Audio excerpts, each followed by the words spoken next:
Good morning, everyone. Thank you again for coming. Beautiful day out. Thank all of those for joining us online.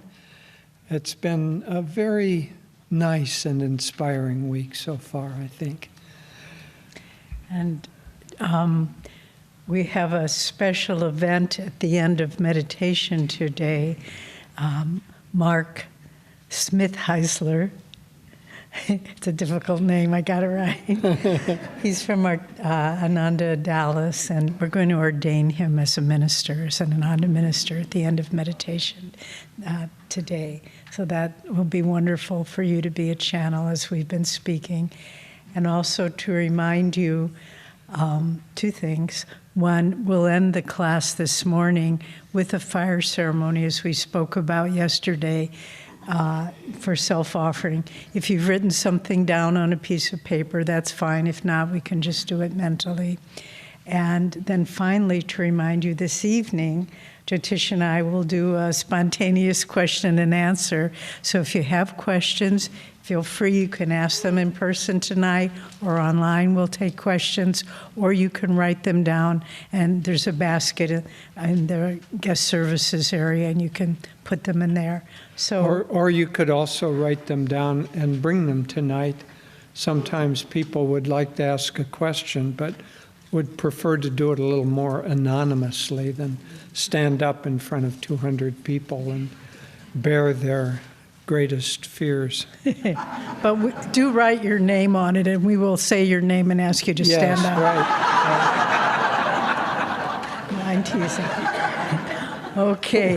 One time we were in Italy, and people there,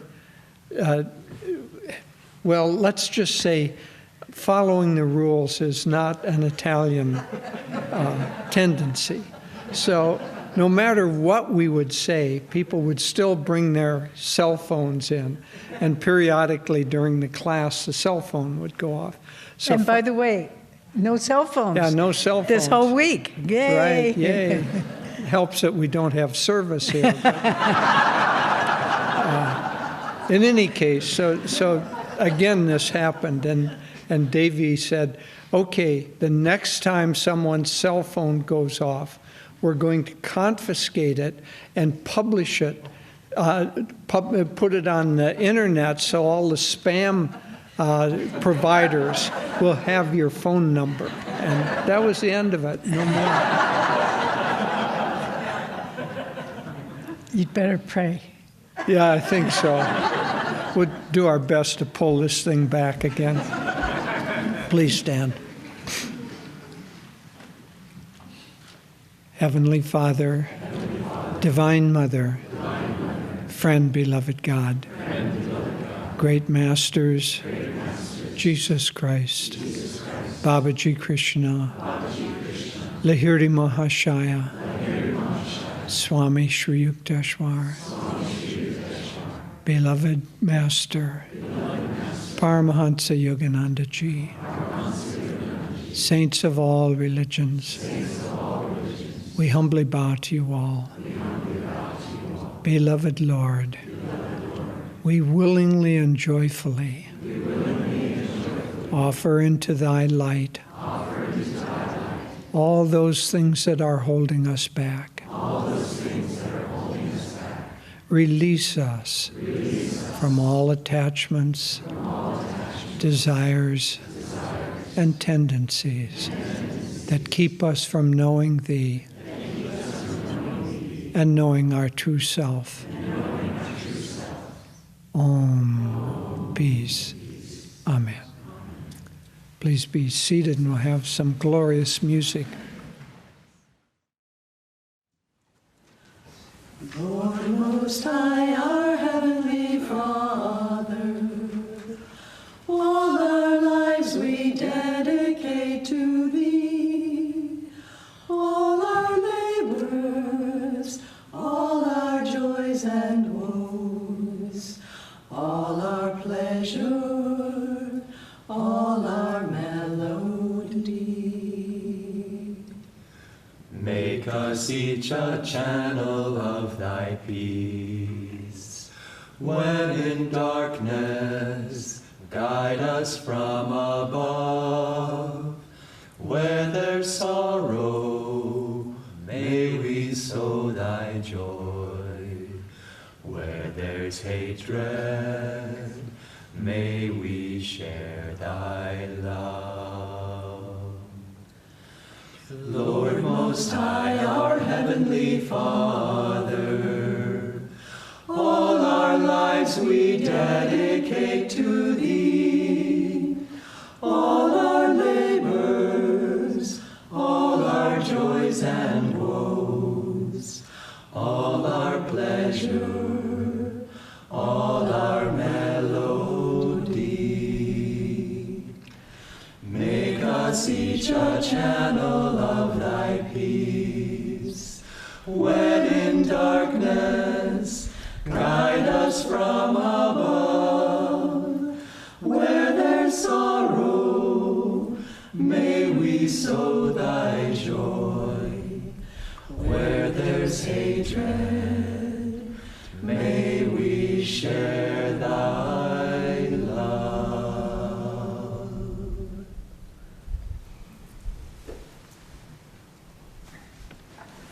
Thank you for that. That's such a beautiful song, based, as you undoubtedly recognize, on the wonderful prayer of St. Francis. Actually, the prayer of St. Francis probably was not written by St. Francis. The first mention of it was found in the breviary, or the kind of notebook, one would say journal, of William the Conqueror, who was master in a former lifetime. So, in any case, whether it's St. Francis, master, or some other high soul, it's an absolutely perfect expression of that sentiment of countering darkness with light, which has been the theme. Okay, we'll start again by invoking the Pandavas to join us.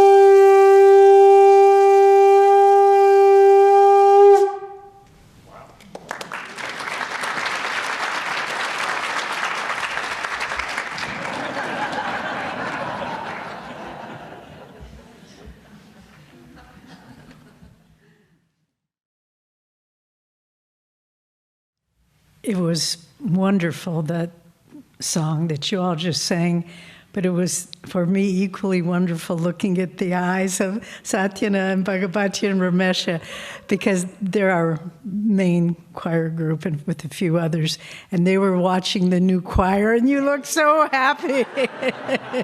They did it. We don't have to do it every day. Okay, so our topic today is self-offering, offering the light within to God. And this will be the last class that Jyotish and I do as part of Inner Renewal Week. Tomorrow we'll have a wonderful panel with some of our newer teachers, and we'll be sitting watching and cheering them on too. But so we'll be kind of completing the cycle of what we've been sharing today. And we've talked, I think, hopefully you remember Monday and Tuesday class. On Monday, we talked about sadhana and how to see that as awakening the light within us and becoming aware that we are astral beings of light, that by opening up the inner centers of higher consciousness, and particularly the spiritual eye, our whole body, our whole consciousness, body, mind, and soul become filled with light. And then on Tuesday, we talked about seva, service, offering the light in service to others. And again, they go hand in hand, and that's what's so important to realize, that what we experience in meditation, awakening that light, then we can express it in service to others by offering them the best that is within us in an elevated consciousness. And you bring these two together, sadhana and service, because Master said that was the essence of our path, meditation and service activity. You bring those two together, and then we start to become aware that we have something of great value within us. And we think of our personality and all the flaws and the things we're trying to overcome and desires and wrong attitude. And that's not who we are. Who we are is the light within. And we realize this through meditation and service. And so what we're going to be talking about today is sort of weaving all that together and how we offer up the light within us to God. And I want to touch on three main points. And by the way, I want to also, as an aside, thank right now Inez Hudson in Boston and Bhakti Marg here in our broadcasting little booth are simultaneously translating these talks into Spanish for our Spanish-speaking devotees all over the world. And it's not easy. They're not UN translators. And so we try to send them the quotes we're going to be using ahead of time, but it's not always easy to do that. And so they said, at least read slowly. When so we can. They said normal speaking we can do, but when you're reading, read slowly. Anyway, the first point. So thank you, Inez and Bhakti Marg, and I know all the Spanish-speaking devotees in South America, and Mexico, and Europe are greatly appreciating what you're doing. So the first point I want to talk about is in this concept of of offering the light to God, offering our inner light in our daily life. Sometimes we think it's only, esoteric things, but it's what life is about, what any incarnation is about, is to realize that everything is a part of God.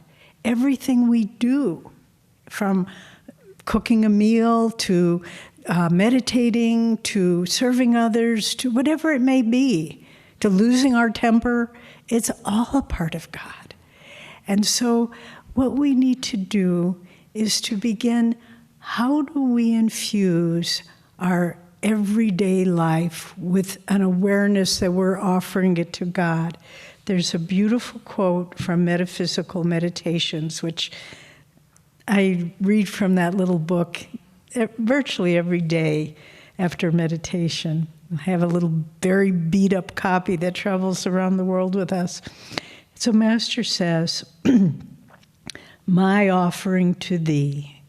Each morning I offer my body, my mind, and any ability that I possess to be used by thee, O infinite Creator, in whatever way thou dost choose to express thyself through me." So starting off each day and saying, I'm just offering whatever I have, consciously. That's the point, consciously. Whether it's electrical wiring or whatever it may be, you consciously offer that. This is what I have to give. If it's business skills, if it's gardening skills, if it's simply kindness and compassion. And I shouldn't say simply. That's one of the most difficult things to do all the time. But to consciously say each day, renew each day, I offer it to you each day. And it was so beautiful watching Swami Kriyananda, because he lived that. Sometimes he would call us over in the early morning and for something he wanted to tell us or share. And you could tell he just was beginning each day with that fresh enthusiasm to live it for God. And this was sort of a slightly strange story, but one morning, it was in the springtime when all the beautiful tulips were blooming, and Swami, his body, he took a lot of karma of others, I think, off on his own body. He had a lot of physical disabilities, and once someone asked him, Swami, are you working out the karma of other people by all your illness? And he was reluctant to acknowledge things like that, but he kind of paused and he said, we all have to do our part. What a beautiful way to put it. I can do this, so it's my part to do. But one morning we got a call early from Swami, and he had had an artificial hip. He had a hip replacement surgery. And he sounded very calm, but he said, could you come down? I was trying to take a photo of some tulips outside my window, and I kind of leaned forward, and I popped that hip out, and I can't move. Could you come down? Yeah, we'll be down, Swami. And Dr. Peter came, and we came, and we called the 911, and it was an interesting scene. But anyway, we got him, and as we were waiting, he said, well, we'll be going into the hospital, and I'm still in my pajamas, so could you pack some clothes? I want that nice sport jacket and that tie and that shirt. So we had this nice little package. And it was a hard scene to watch. The EMT guys came, and they were part of our local fire department, and they're kind of rough and tumble guys. And so they came in and had these really muddy boots, and they walked into Swami's house, and they had this old board that was kind of worm-eaten, and they had duct tape, and they duct taped Swami to this board, and we were just watching all this with amazement. Oh my God. Anyway, we got to the hospital. They took him in an ambulance with Peter, and we drove, Dr. Peter. And, you know, those of you who have gone to emergency rooms, they're not always as quick in their response as we would like. And so it took hours and hours before they could finally help Swami. And but we were just there with him, and finally the very wonderful orthopedic surgeon who had done the surgery came, and he was able to pull it back in with a great deal of effort. And then this was the magic moment. Swami said, okay. I mean, Swami had been in a great deal of pain. And he said, where's that bag of my clothes? And we said, here, Swamiji. And he went into the bathroom, and he came out looking like, as he usually did, a king. You know, beautiful sport jacket, beautiful shirt and tie, elegant, well-groomed. And we walked out of the emergency treatment room, and the nurses said, sir, can I help you? They didn't realize he was the same guy. And he just said, and then he said, no, I'm fine now. And then he turned to Peter and to us, Dr. Peter, and he said, let's go get some lunch. And we just went out. But it was that ability to live in God's light no matter what was going on, and to start off that day in that way and just carry it through. But it's something we have to consciously do. And then the tricks to doing it, one thing is to begin each day and say, Lord, what do you want me to do this day? Not my will, but thy will. And every period of our life, we're posed with different choices, aren't we? Should I say this? Should I not say that? How should I put this? Should I go help this person or not? And to have this dialogue interior dialogue going on, Lord, what do you want me to do? Not what do I want to do? And it's not that it's totally self-denial, like, well, Lord, do you want me to eat lunch or not eat lunch? But just subtler. It's really attitude. How do I approach this person with the most helpful kind of energy I can offer them? How can I approach this project in the most productive way? You guide me. I offer my energy to you. Every morning I offer the best that is in me to you, but you have to guide me. And then we're offering up in our daily life. It's not, Master is so emphatic about this. The realm of the spiritual and the practical are not separate worlds. They're conjoined. And we need to realize that even in business decisions, whatever it may be, we just draw God's guidance, God's presence. And I will, as Master said, I will reason, I will act, but guide thou my reason, will, and activity to the right end in all things. So in offering up our light, we want to say, guide my activities, because I don't want to leave that light. I'm happy when I live in that light. And I don't know if you've had this experience. I'm getting better at it, but it's a work in progress. You want to say something to someone, and you're not sure if you should say it or not. And you wait for guidance, and you don't get it, so you say it. And what happens? The curtain goes down. The shades go down. You can feel, I stepped out of your light. That's what I did. I asked, you didn't tell me, but I went ahead with my own will. And you get to the point where it's not about being a good little person. It's about living in the light. And you don't want to be outside of that light. Let everything that I say or do or decide, let me live in your light as I do it. And this translates so much into the realm of living harmoniously with other people. Once there was a woman who lived here some years ago. She was a good soul and a sincere devotee, but her karma was such that she just did not have the ability to get along with other people, and she knew it and she tried, but it was just something that, it was a language she didn't speak. Once there was a big Christmas Eve gathering at Swami's house, and a friend of mine told me this, and this woman who was kind of abrasive, she was standing at the back of the room next to a friend of mine. They were both friends of mine, but the other woman was more harmonious.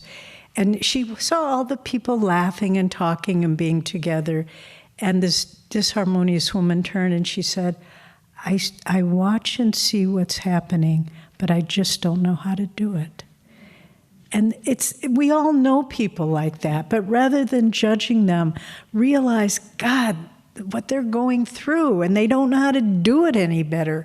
But so she went to Swami one time, and she said, Swamiji, am I not in tune? And he just very kindly looked at her and said, attunement is harmony.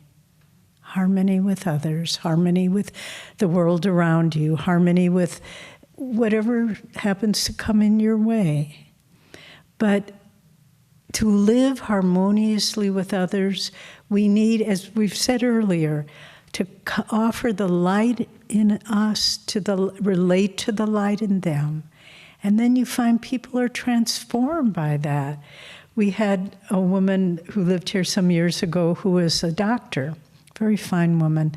And she told a story when she was working in an emergency room, and it was late one night, and the police brought in this man who was just kind of, I think he was a homeless man, but he was just kind of crazy drunk and violent, and they had two policemen holding them down, and he had fallen down and broken his arm. That's why he was in the emergency room. And the police said, we can't leave you alone in the treatment room with him. And she said, no. She was at Kriyaban. She said, no, I can handle this. And she just related to the light within him from the light within her. And he just began to, it's a very touching story. He began to calm down. She was able to set his arm. And then he just looked at her and said, echo. And said, help. Okay, they're assuming, and said, okay. That was a dramatic pause, actually. He looked at her and said, from his pain and his inebriated state, he just looked and said, will you be my doctor? And he was saying, I want your energy. I'm comforted by being with you. And so she said that's what I would do in those emergency room calls. I would try to relate to the light in other people. And so look at in your own life. Look at if you're in a partnership with another person, a close relationship, if you're in a family, if you're in a work environment, everybody has people around them that are challenging. And if we can learn to share the light consciously, rather than putting up a wall or judging, but just to share the light. And if we can do that, then we're living in that light all the time, instead of we take charge. Instead of saying, well, that person, whenever I'm around them, I'm in darkness. That's your choice. You can be, or you can stay in the light. And remember that, because it's true. Nobody can take you out of God's light if you don't allow them to do that. And Jyotish and I actually, if any of you are interested, have done a 10-class series on how to develop harmonious relationships. It's available online from Online with Ananda. We had a lot of fun. It's all based on Master and Swami's teachings, but people have been really helped by it. So bringing the presence of God's light from within us into everything we do, and it will transform your life. And remember, as I said, the path to God is a very practical one. Once someone said to Master, your detractors are saying that you've lost your powers. And he said, I don't know that I ever had any powers. And this was from someone who could bring people back from the dead. But he didn't see them as his powers. It was God acting through him. And we see that story repeated and repeated in autobiography. Someone comes to Lahiri Mahashaya and says, oh, can you heal my friend? He said, I can't heal your friend. What do you think I am? And please, sir. And then he said, well, can the God within you heal my friend? He said, no, of course, that's a different story. So, but that applies to you. The light within you can change the world around you. It's not just our wonderful friends behind us. Speaking of our wonderful friends behind us, some years ago, Jyotish and I were teaching I think it was a 2-week class on Patanjali. And there was a man in the class who we could tell wasn't quite getting it, but he came every class. And then the last class, we said, are there any questions? And our friend raised his hand. He said, who are those guys on the bench? I thought, oh, he's new. He doesn't get this yet. Okay. And then the last thing about living in the light in daily life. Act dharmically, right action. One of Ananda's mottos is Tato Dharma Yato Jaya. Where there is dharma, where there is right action, there is victory. If you have a choice about bending the rules even a little bit, or adhering to truth and honesty, integrity, kindness, uplifted consciousness, even if it's the hardest possible choice, you will succeed if you live dharmically. That's the whole teaching of the or one of the main themes of the Bhagavad Gita. Do your dharma. You can't fail if you do your dharma. And there's that great line Krishna says to Arjuna, better to fail in your own dharma than to succeed in somebody else's. In other words, if you do your dharma, even if it doesn't look like you succeeded, in the end, you're working out your karma and your soul will be freer. So live dharmically. It's not a matter of, I don't know, traditional religion is so rigid in their concept of sin and all that. It's not a matter of sin and evil and good. It's a matter of being in tune with a higher consciousness. And that's what Dharma is, living in such a way that God's truth, God's light is flowing through you. Now, next point I want to share is about offering God's light within through prayer. Master talks a lot about prayer, gives it a wonderful, wonderful definition. And in Whispers from Eternity, probably most of you know, he calls it's a book of prayer demands.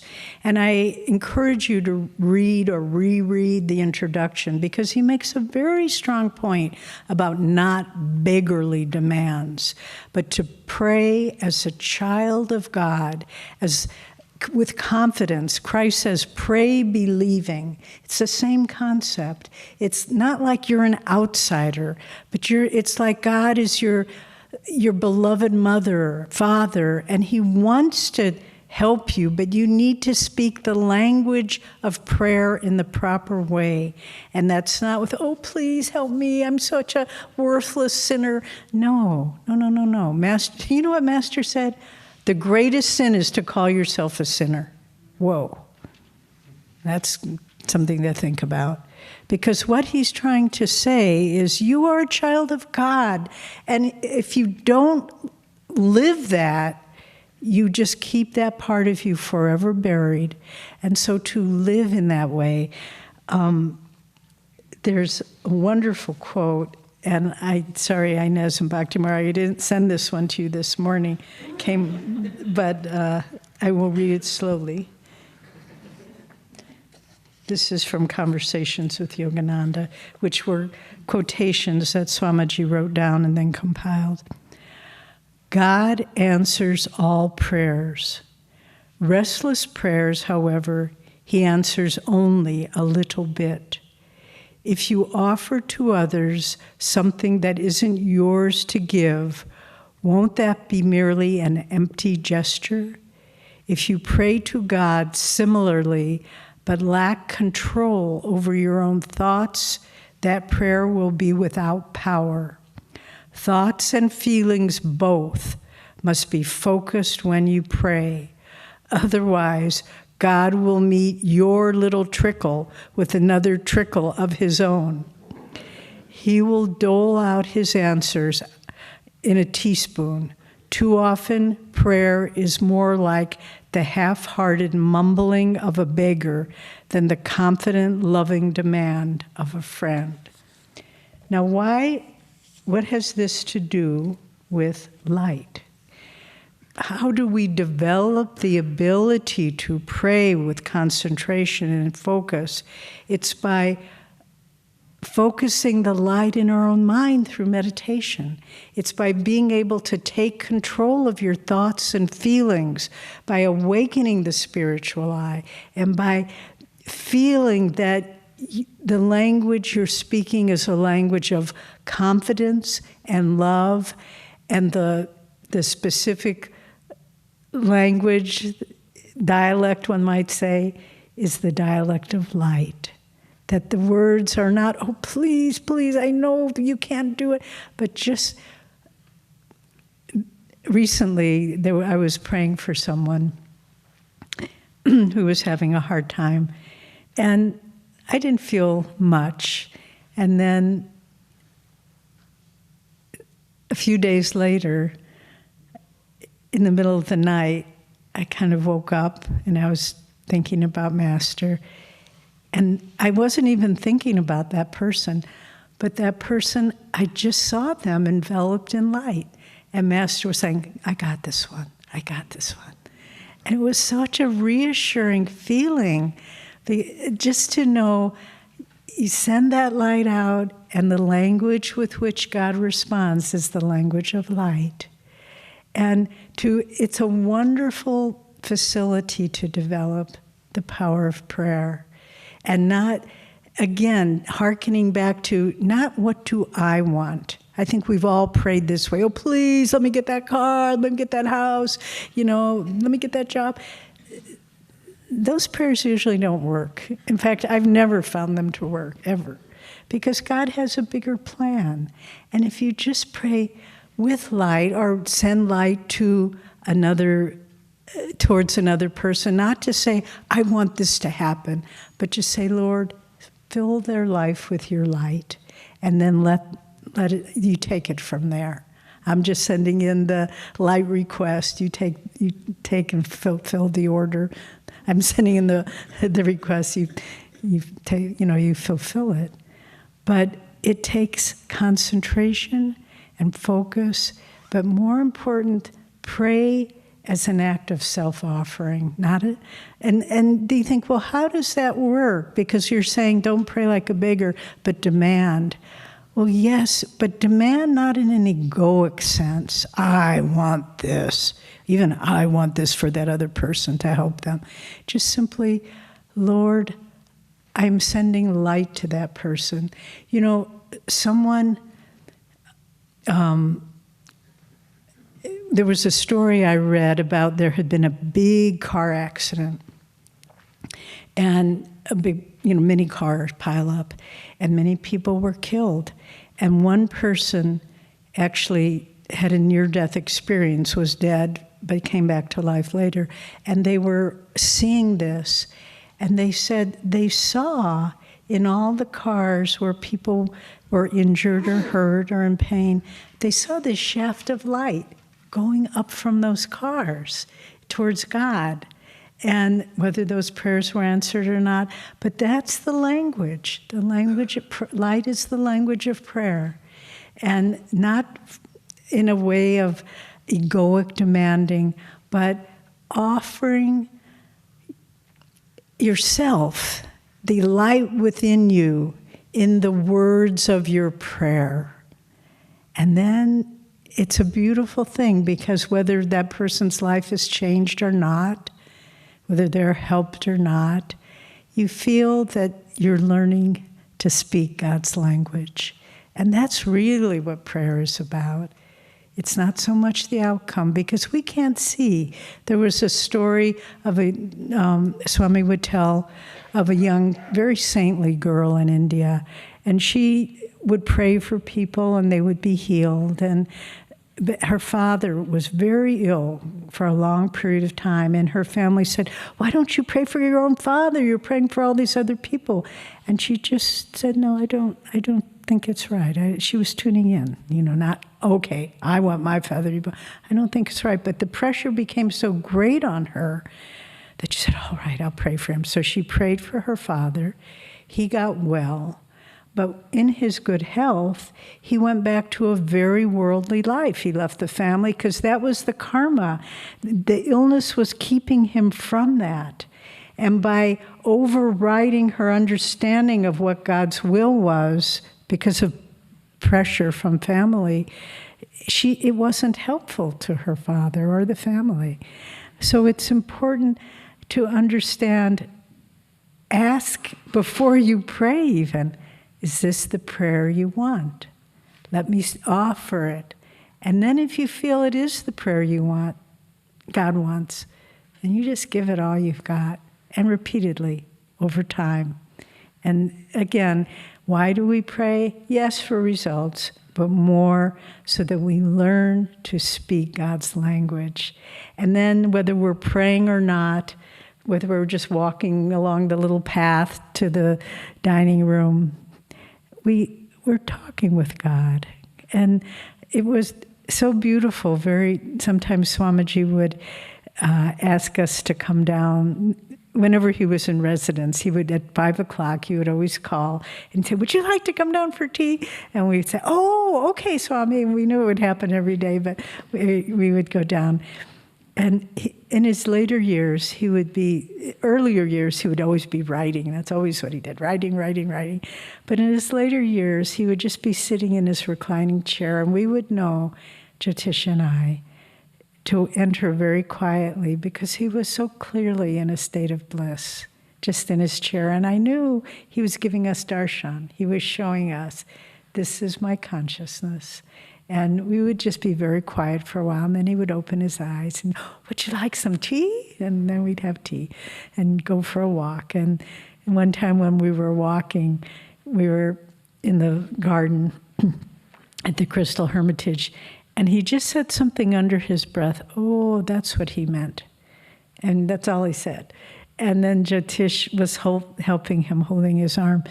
And he said, Swami, what did you mean? He said, oh, I was remembering something Master said more than 50 years ago, and he said it to, there were two of us in the room, and he was looking at that one person, but now I realize he was really directing it to me.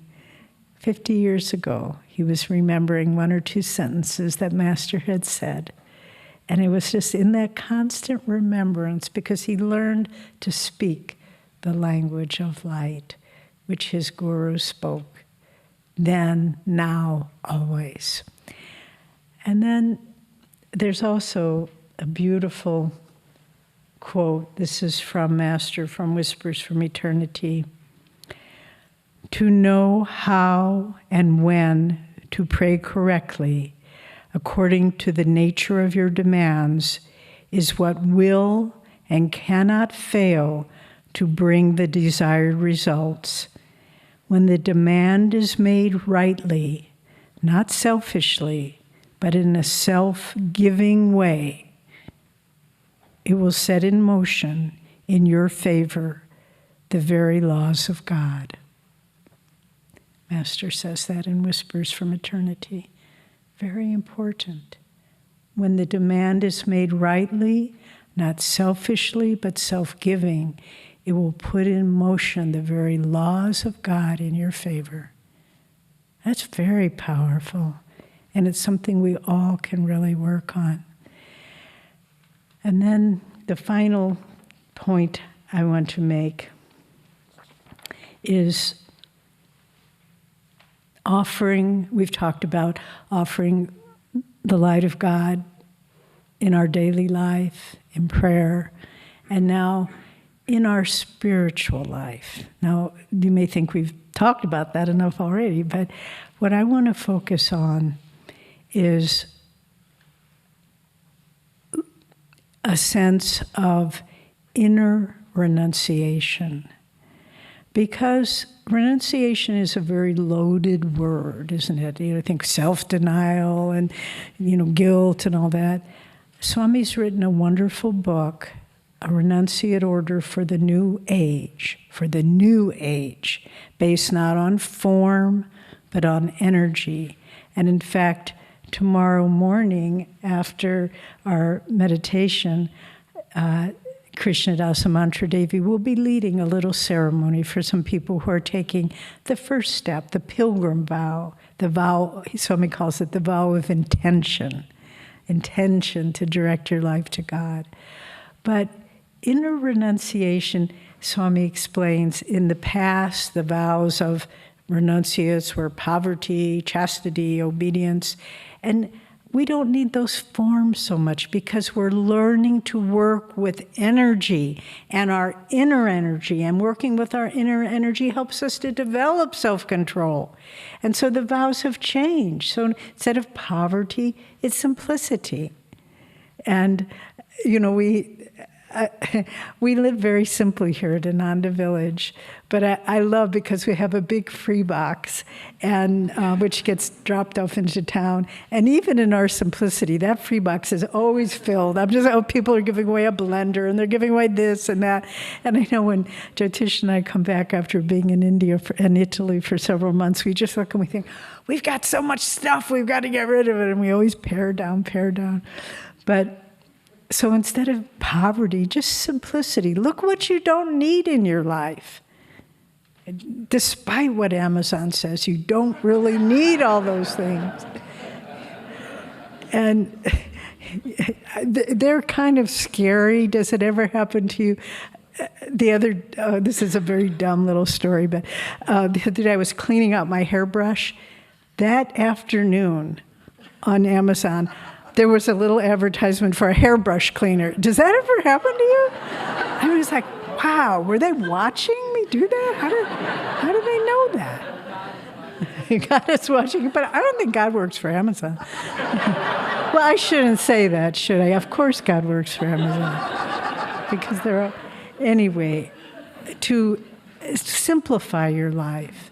And then instead of chastity, just a life of moderation and self-control. It will bring you happiness. It will make your relationship so much better. If you just say, we are in control of our energy. And the energy of sensuality isn't in control of me, but I am in control of it. And so just to live a life of self-control and dignity. And we don't see this advertised in the world around us either. It's quite the opposite. But there isn't much happiness in that kind of life. So poverty, and then rather than obedience, yes, sir, people often say, well, why didn't you tell that person what to do? That's not our way. Our way is cooperation.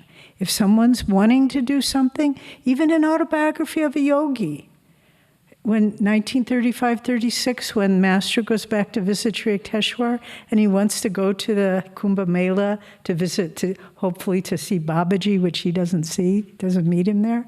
Sri Yukteswar, knowing he didn't have much time left, said, are you sure you want to go? He didn't say, you dummy, I'm going to leave the body, you should hang around.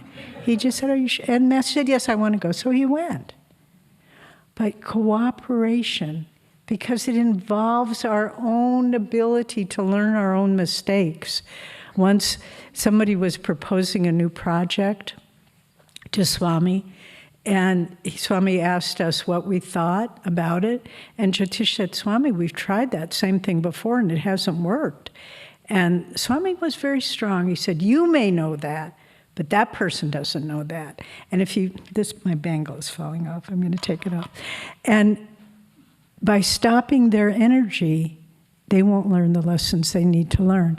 So inner renunciation is a way of living in God's light. And don't be mistaken, the path of Kriya Yoga, it's more than a technique. It's a path of inner renunciation, because you're learning to draw the energy up, offer yourself to the high, from all the different impulses of the different chakras, and offer that up. And if you see it as just a technique and live a life of, of lack of self-control, you won't get very far in the path of Kriya. Because it is our path is a path of inner renunciation. And it doesn't mean it's a joyless life and a lonely life and a deprived life. Quite the opposite. It's a joy-filled, rich, abundant life. And people are sometimes surprised because Jyotish and I just enjoy very simple things. They said, oh, what did you do over the weekend? We went to our grandson's basketball game. It was wonderful. And just to enjoy the little things of life is part of the path of Kriya. But it's if we live in that light, if we offer the light within us, then not only is our inner life deeper, but our outer life is filled with so much joy. And so, my friends, working with our light within, and I want to read this quote from a renunciate order in the New Age, because it talks exactly about a life of, the true life of an inner renunciate. The renunciate, this is from Swamiji, the renunciate should offer back gratefully to this world the energy and blessings he receives from God. To achieve this end, he must develop an attitude of selfless service rendered to others according to his own ability. If he can sit all day in effective meditation, that may in fact be the highest service he can offer. His meditation, however, should be practiced with an attitude of self-offering to God and a desire for the upliftment of mankind, and not with a desire for personal, even though spiritual gain. So Swami really, in that simple paragraph, sums up everything we've been saying in these 3 days. That our meditation, our service, it all should be a self-offering. And if we can do that, then naturally the attachments to the world fall away, because we realize they're just extra baggage. And we can just move more and more to the inner light and become eventually one with that inner light And that is for all of us. Without exception, that is our destiny. Thank you.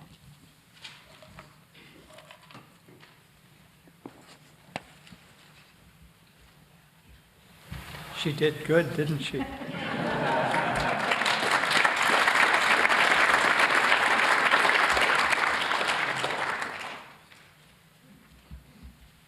There's a famous line in a book about the missionaries to Hawaii who went to Hawaii to do good and ended up doing well. They got all the land and became big landowners and farmers. So anyway, she did good, not well.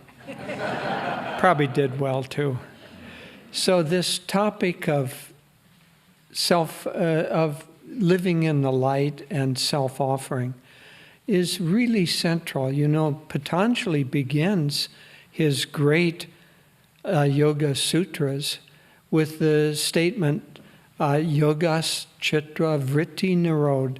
Yoga, the state of union with God, is simply the neutralization of the whirlpools of likes and dislikes. And so all of those whirlpools of likes and dislikes are holding us back. And yoga, meditation, service, self-offering, all of these things just calm down or neutralize those whirlpools.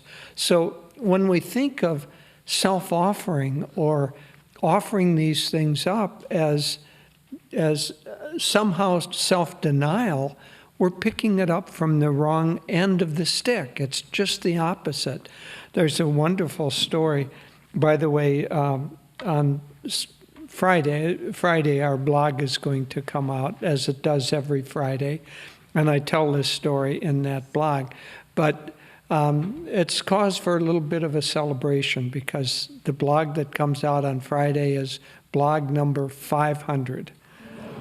So every week for the last 500 weeks we have been self-offering a touch of light, or offering a touch of light. But in that I tell this absolutely charming story. So there was a Hollywood actor, and actually he started out as a wonderful jazz singer, sang with many of the big bands, and his name was Herb Jeffries. Then he became a follower of Master, and he told this story about himself. He said he was talking with Master, and he says, well, my experience with religion is religion tells you shan't do this and you shan't do that and you mustn't do that, and I want to know what I can do, not what I shan't do. And Master looks at him and he says, well, do you smoke? Well, Master probably smelled the smoke on him. And Herb Jeffries says, yes, I do. And Master said, you may continue. And a little surprised with that. Then he says, do you drink alcohol? Well, yes, I do. I enjoy a good drink. You may continue. Then he said, Master says to him, do you enjoy the company of women? And Herb Jeffries, well, yes, I do. And Master says, you may continue. Well, by this time, Herb is a little bit confused by this because there none of the shants. And then Master says, but I have to warn you that if you follow these teachings, the desire to do those things is going to fall away. And so that's what real self-offering is. It isn't self-denial. In fact, it isn't even pushing it away. Devi was reading some from Swami's New Renunciate Order booklet. Swami defines self-offering in that. He said the old way is world rejecting. The new way is samadhi affirming. So instead of saying, I have to push away, I have to deny myself, I mustn't do that, the old vows that Devi was quoting basically are vows where you put a lid on those natural human tendencies of possession and pleasure and power. And so you put a lid on that by poverty and chastity and obedience. Well, that energy, when the consciousness is not very high, works, but it works by suppressing, and it only works temporarily. What you want to do is not suppress that energy, but channel it and then transmute it into higher things. Because what we need above all to understand is everything is just energy. It's just life force flowing. And so if life force is flowing toward likes and dislikes, the whirlpools of likes and dislikes, it draws us into the consciousness of ego, of separation from God. And the reason that those vows work with the lower three chakras of poverty, chastity, and obedience is that those tendencies are the way God keeps creation functioning. So self-preservation and money and possessions are part of that. So you don't have anything, you affirm poverty. Master didn't do that. His two most advanced disciples were both multimillionaires. But the difference is, why do you have to be a millionaire to be self-realized or to be a high disciple? Of course not. They were millionaires, but they weren't attached to their money. It was like a symptom of right living. It just kind of fell off of them because they were living in accordance with God's laws, and so they became wealthy because they were at that time doing business. If they'd been doing something else, they wouldn't have been wealthy. But they wouldn't have cared. They weren't attached. So they were simply succeeding at what God was having them do at that time. And then they used that money in order to help do good in the world. And Master said, earning money rightly and using it for the right cause is the second best thing to do after seeking God.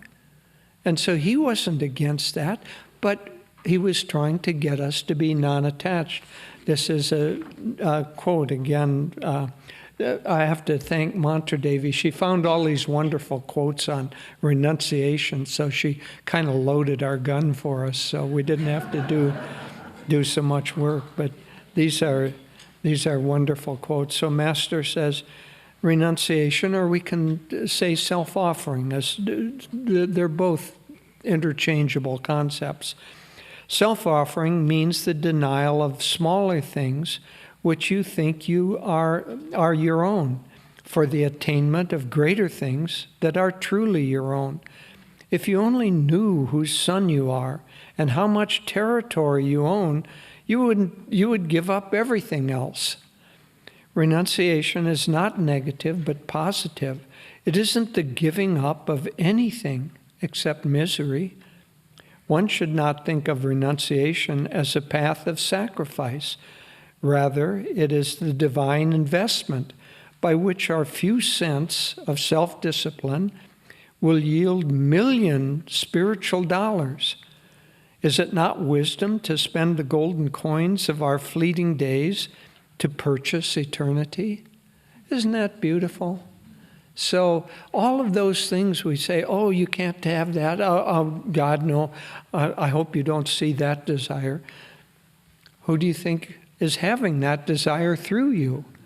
It's all God. And so, in a sense, Master one time in his later years, he too took on karma for people. And so one time some of the monks were carrying him down the stairs because at that time his knees especially, he said he could visualize little satanic beings like corkscrews going into his knees. So he was taking on that karma for people. Anyway, they were carrying him down the steps. And he said, oh, thank you for your kind attentions. And they, of course, said, "Oh, no, Master, this is nothing. Thank you for all you give us." And he just smiled, and he said, "God helping God." That's his drama. So, God helping God, that's always his drama and only his drama. So, God renouncing or offering up the little things that are holding us back from realizing that we are God. So God in this form saying, "God, I give you these things," and thinking that we're giving up something. In doing that, all we are is giving up that which is holding us back. And so that kind of joyful self-offering. Now, what can we really offer God? You can say, "God, I offer you my house." Well, God doesn't need a house. And you can't anymore give God a house than you can give the Son that house. The Son, you can't give physical things to God. So what are you really offering there? You're offering your attachment. The inner attitude, the likes and the dislikes, the attachments, you're offering those to God. But even offering our attachments, that's not the ultimate thing. This is a quote from Swamiji. "It must be understood further that non-attachment itself is not the goal of renunciation or self-offering, the supreme purpose of which is to give one the freedom to devote himself primarily to his spiritual search. The real delusion to be overcome is the bondage of ego identity. The true goal of self-offering, renunciation, is to help one to rid himself of that self-limiting identity." So anything that we give to God is going to be received by him, not in its physical form, but in the self-offering and non-attachment, but especially the desire to be reunited with him. And so it's always just this beautiful, beautiful process. Our destiny is to merge back with God. I sometimes think visually, the visual image came to us. Davy and I have stayed. We have a friend whose sister owns property right on the Ganges above Rishikesh. Beautiful property. But what makes it really sacred is that there's a little guest house, and Ananda Moy Ma used to go there and spend months at a time right on the Ganges. And so Davy and I have stayed in that guest house that Ananda Moy Ma stayed in. But you go out and you see, just from here to the door, there is the Ganges River. Beautiful. And above Rishikesh, it's just coming down from the mountains. So it is this beautiful kind of somewhere between the jade green and turquoise, and just kind of crystalline, beautiful water, and it's flowing. But here's what I was thinking about. So you look out and you see maybe half a mile up in this direction and half a mile down in that direction. You see all that water, and you say, "Oh, the Ganges is beautiful." So if you think of that water, what is the destiny of that water? So the water that you're thinking is the Ganges is moving downstream, and its destiny is to feed out into the Bay of Bengal, merge into the ocean, and become non-Ganges. And so our destiny, thinking of ourselves in this form, our destiny is to move and move and move until we merge into the ocean and become non-Jyotish, or non-whoever you think you are. So we merge into that. But I had another thought. So think of all the water in the Ganges from the very beginning to that which is just about to go into the ocean now, right at this very moment. Think of that as one incarnation of the Ganges. And so that moves through, and now all of that's gone. And so we were looking at the water thinking that's the Ganges. Well, not a single drop of that water is left, so the water isn't the Ganges. The Ganges is actually a kind of a holding pattern for the water that flows through it. So our consciousness is a holding pattern for the incarnations that flow through us. And it's only over time and through that self-offering that holding pattern, the constrictions of the banks, finally begins to dissolve. And then there's no more Jyotish Ganges left. It has merged back into the ocean, which was always its destiny, because that's where that water came from in the first place. Evaporation brought it up. Little drops or little snowflakes came into the Ganges, and it came back, went back into the ocean. It's a beautiful process, but pertinent for today, it is the process of self-offering. So we have some choice over the matter, and think of the Ganges as having the choice to say, oh no, I'm not going to lose myself. I'm going to freeze myself right in place, and I'm not giving up anything. Or maybe, all right, I'll give it up, but I'll sell my water to those farmers. You know, we have some degree of self-determination to be attached or not attached. So much easier to just go with the flow, go with God's flow and let it be, and then to offer that to others. Let the others ride along with us.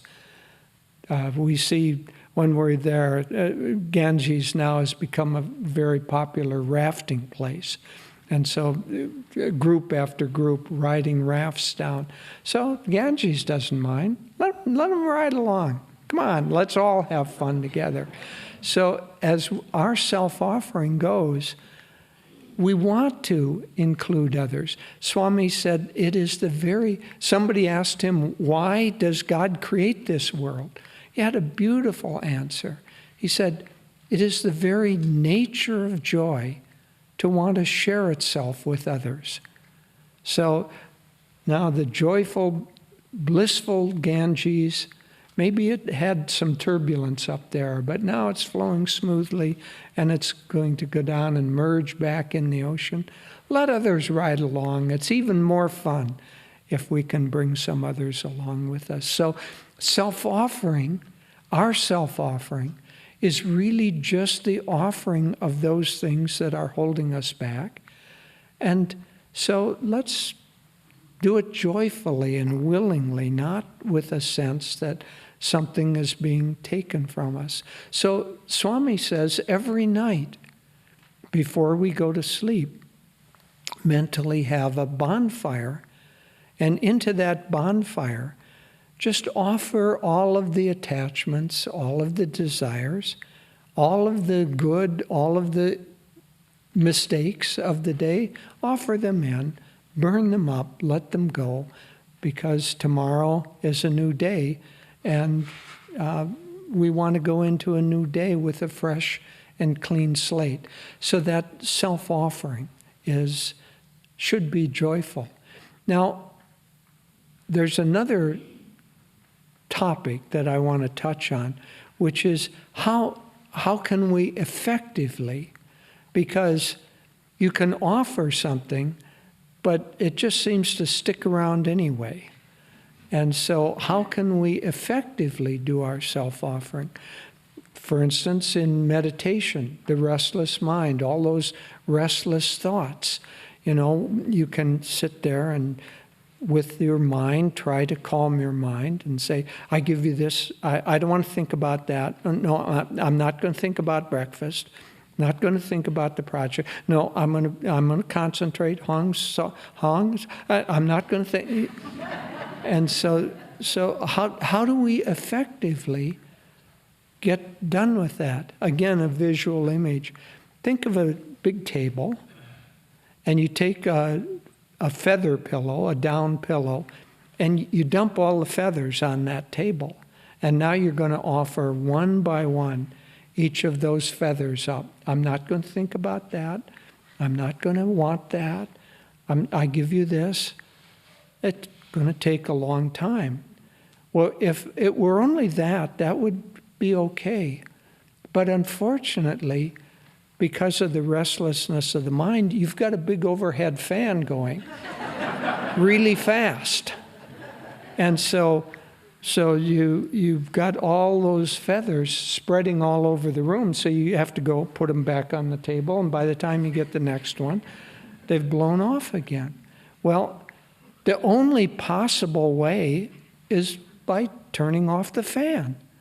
That's what pranayama is. We have to turn off the energy that's creating those restless thoughts. And so that's, as Patanjali says, and now we come to the study of the science of yoga. And that's what it is. Devi mentioned that about this man at the end of a Patanjali series, week-long, I think, saying, who are those boys on the bench?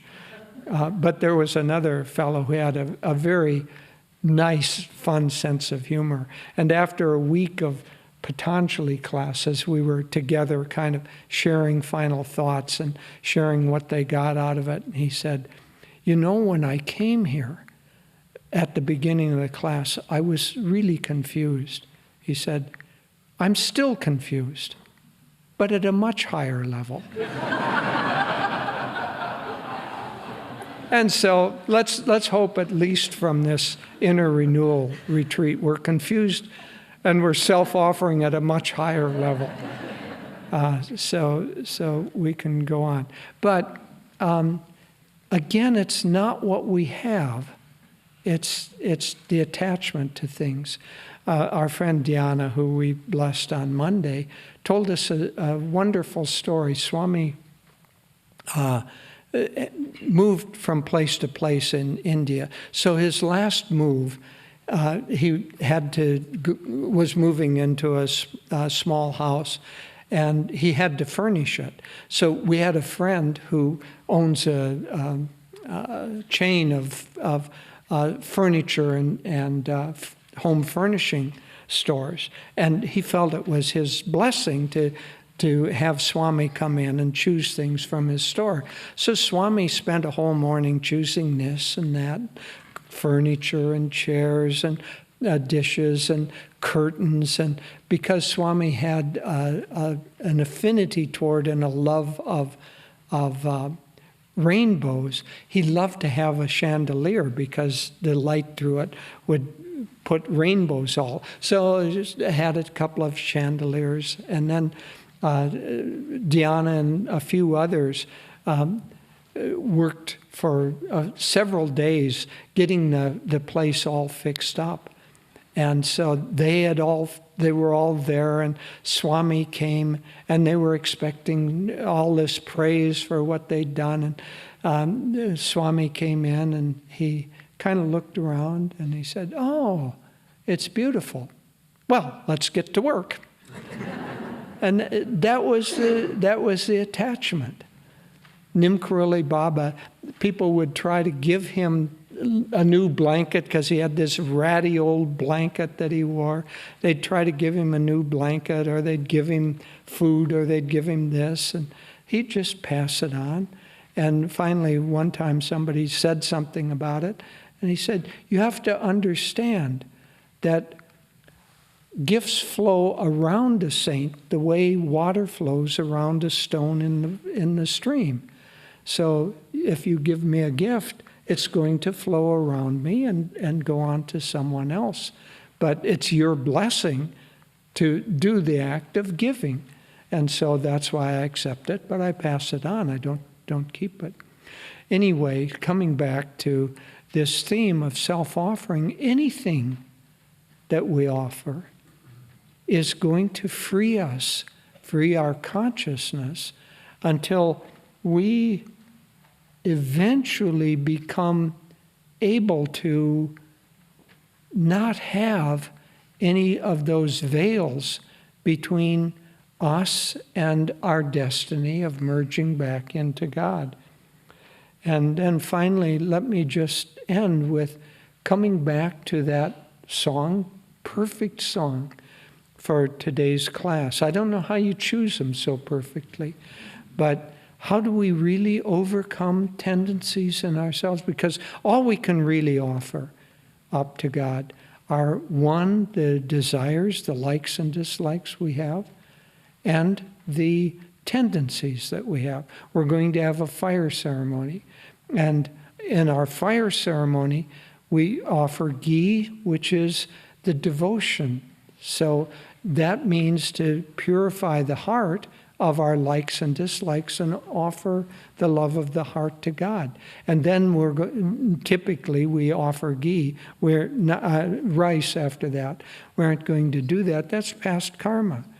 And those past karmic tendencies become kind of clumped together, and then we have tendencies or samskars, a tendency toward fear, a tendency toward intelligence, hundreds of tendencies. But we offer those up too. But it doesn't work so easily because, remember, those tendencies and those desires are simply energy that has been committed in that direction. And so if we offer those up without redirecting the energy, it's just going to reproduce the same tendencies. So what we want to do is we want to redirect the energy that has gone into a quality that we want to get rid of. So let's call it a negative quality. We want to redirect the energy that is animating that into its polar opposite, positive quality. And so if you're greedy, you want to take things to yourself, or you aren't. Erase that, take it off the tape. You are not greedy. You may have a tendency of being greedy. You are the light itself. But if you have a tendency toward being greedy, then redirect the energy to the polar opposite of that and be generous to other people. That which you want, give away to other people. And in doing that, and so that's what that song is. And so wherever, and I'll just end with this. This is, every day we get something called a day in the life of Yogananda. And this today was an affirmation, and I thought it was so perfect to end with. He said, "Each condition of inharmony and criticism which I meet is a direct call to me to release the power of understanding, friendliness, and love. Each encounter with hate and anger calls for compassion and love from me. Each situation involving ugliness or emptiness calls for the release of the power of beauty in the form of creative activity. I have much work to do, and I would be about my Father's business." So isn't that perfect? Redirect in a positive way. That's true self-offering of our little light into the greater light. And let's all be about our Father's business. Okay, so now we will... Oh, wait, she says. You did good too. Okay, thank you.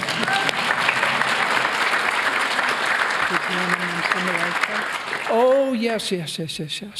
So Swami loved having beautiful things around. That's why he loved the chandeliers, and he enjoyed that.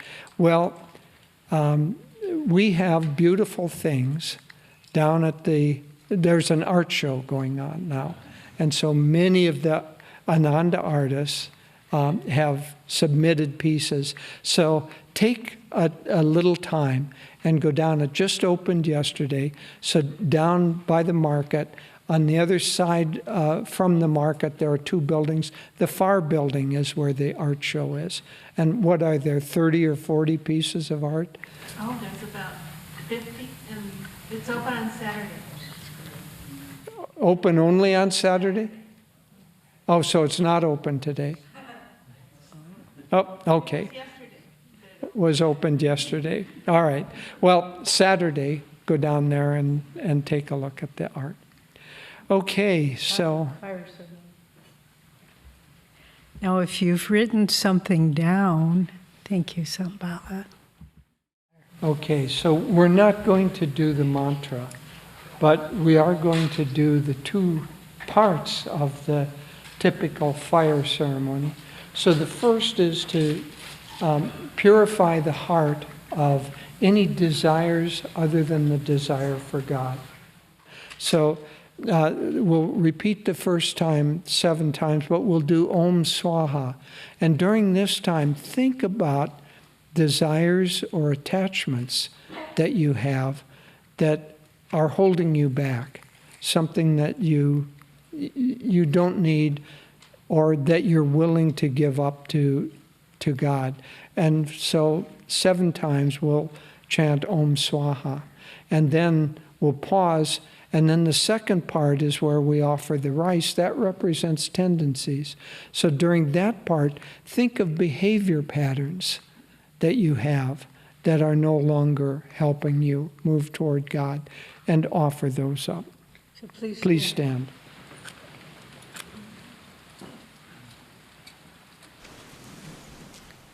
All right, so let's center ourselves and we'll pray to God. God, I offer up these desires, aversions, and attachments to Thee. Now think of something you'd like to offer, and let's chant Om Swaha. Think of something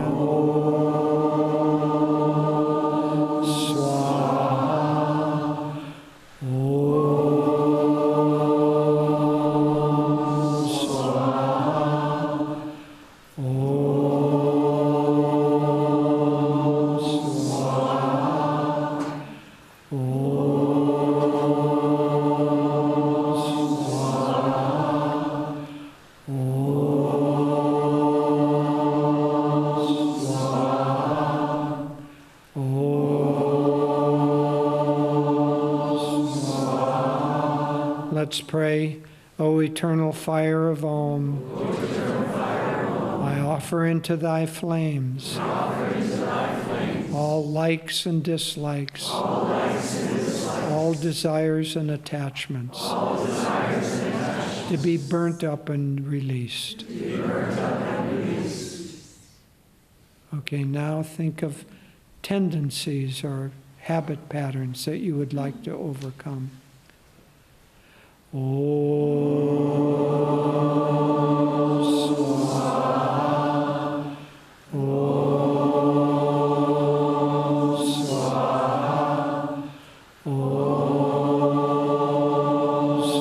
Swaha. Om Swaha. Om Swaha.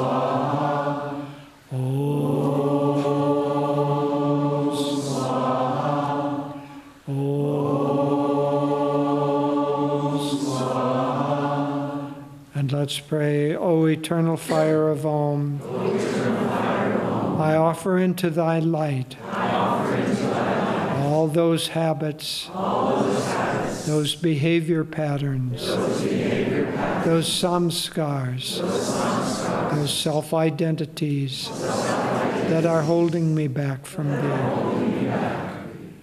I release them into Thy flames of infinity. Om Shanti.